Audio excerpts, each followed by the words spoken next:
Hi guys, welcome back to the channel. I know it's been a while since I made a video and there are reasons for that, which we don't need to get into.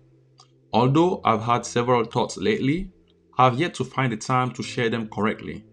I occasionally share my thoughts on Twitter, so please make sure to follow me there. It's easier for me and it doesn't take much time.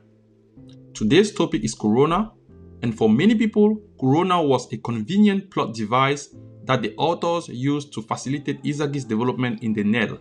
My issue with that statement isn't that it's necessarily false, but instead, people will use the plot device argument only when it suits them. And following that frame of thought, it doesn't allow us to have deeper conversations.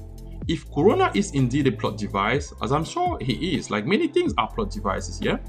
Then why isn't the self-type ego thing a plot device to magically explain why guys like Shido can get into flow on command? Why isn't Nanase a plot device as well? We can go on without making any form of progress, argumentatively speaking. This video is meant for delusional football fans like me out there who still try to see bits of logic in the story without getting lost in the clouds of the many plot manipulation allegations one could use to justify or criticize elements of the story one likes, respectively dislikes. The ego Blue Lock players should have is greedy and knows no limit.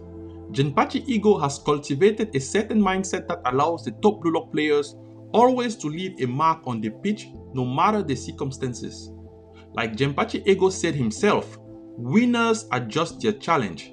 If a character fails to do that, then he's destined to fail at some point. The context of the Nel brought back the feeling of survival, as there are only 23 spots for 45 players. You will think these odds are looking nice since we are talking about almost half of the players. But when you factor in that the players need to make a case for themselves in each of the U20 teams, those odds are seriously lower, and thus players don't have the luxury of being stubborn or mindlessly sticking to what they think works best.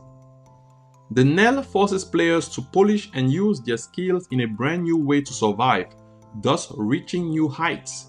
In this context, Kurona finds out that if he's to make a case for himself, he's better off helping Isagi, the hero of Blue Lock, as his helping Isagi also puts him on the map.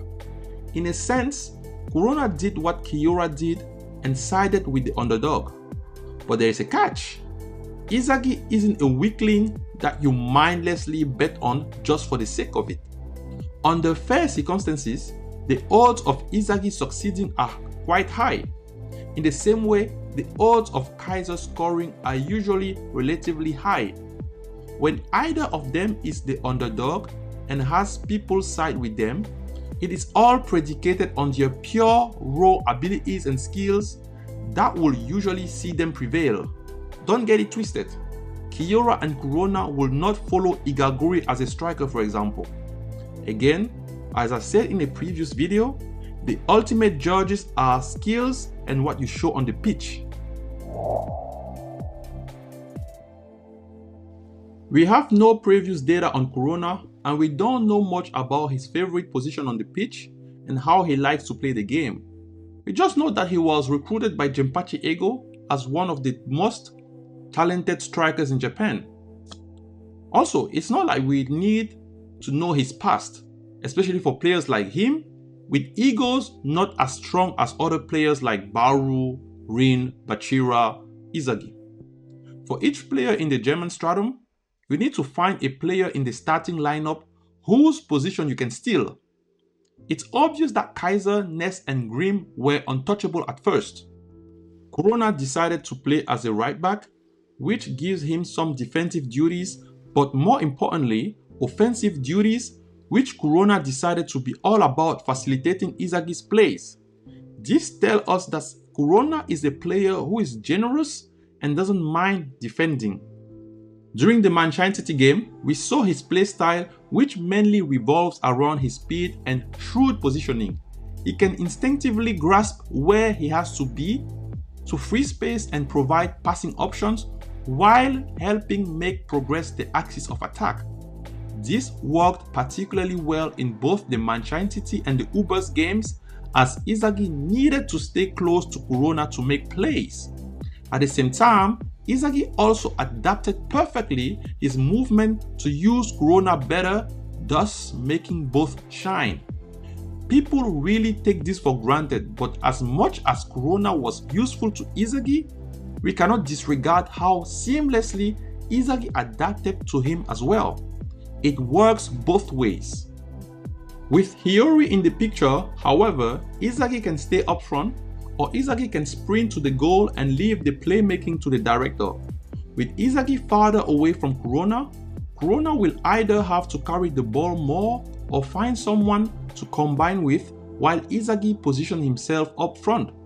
Given the current game's development of the field, Isagi's movements are even more complicated for Kurona to understand, given that he lacks the necessary game reading skills.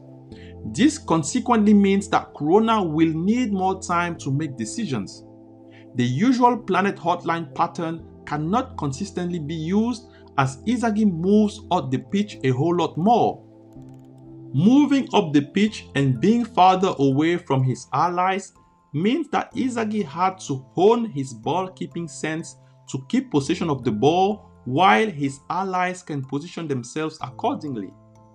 Isagi has successfully adapted on that front and has yet to lose possession of the ball. By the way, this is something Isagi did not have to worry about in the Ubers game because Yukimiya is quite reliable on the ball thanks to his superior dribbling skills. So Isagi could simply pass the ball to Yukimiya and move up front because he knew Yukimiya would not lose the ball. Kurona's dribbling skills could be better, and his ball keeping sense, although more than decent, still isn't the best. This means that he cannot carry the ball for a long time. In the Manchine City game, Kurona managed to keep the ball away from Nagi, for example, but he failed against Tokimitsu in this game. This shows his lack of physicality, but it's also a testament to how well PXG can press and also a testament to Tokimitsu's physicality. Also, I will make another video debunking the Tokimitsu fraud allegations.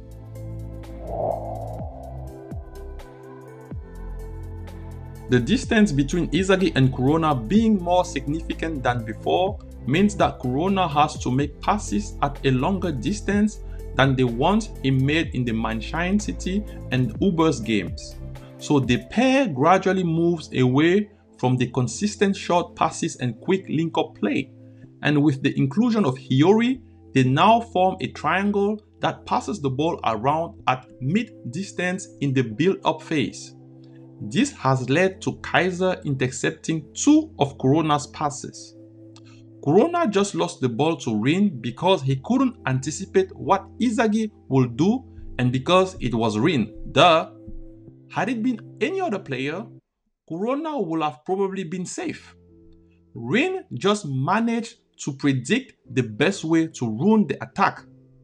Instead of going for the uncertain future that Isagi represented, Rin went for the guaranteed future where the ball will go to Kurona. Again, this is kind of like an inversion of what Isagi did back at the end of the second selection.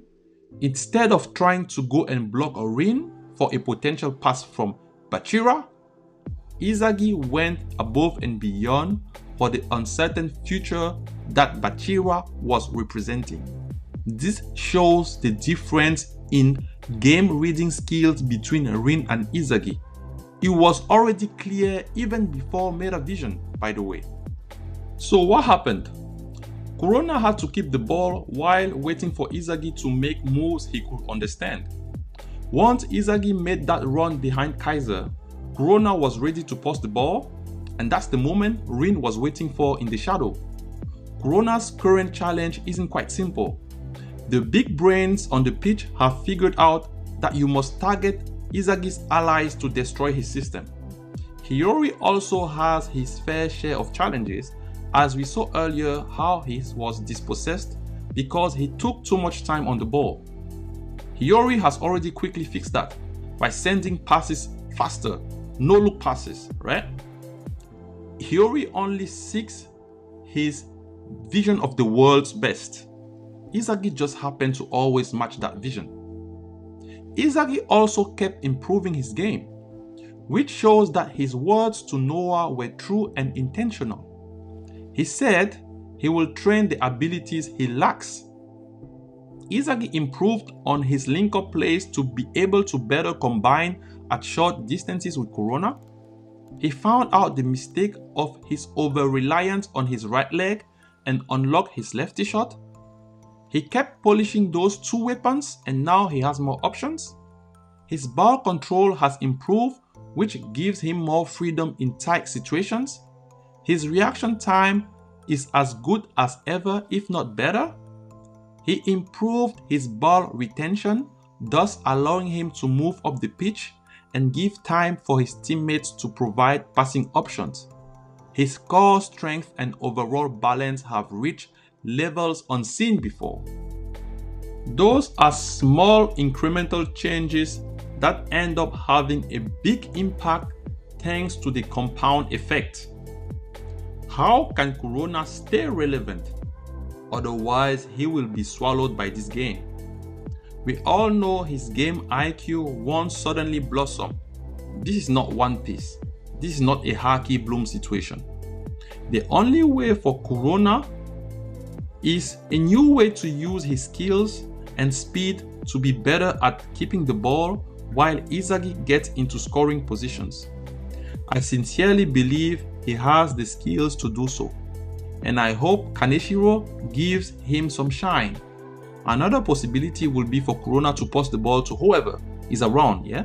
But I doubt the author goes down that route. Let's see if the braided kid can still show something surprising. Let me know your thoughts down in the comment below. I will see you in the next video.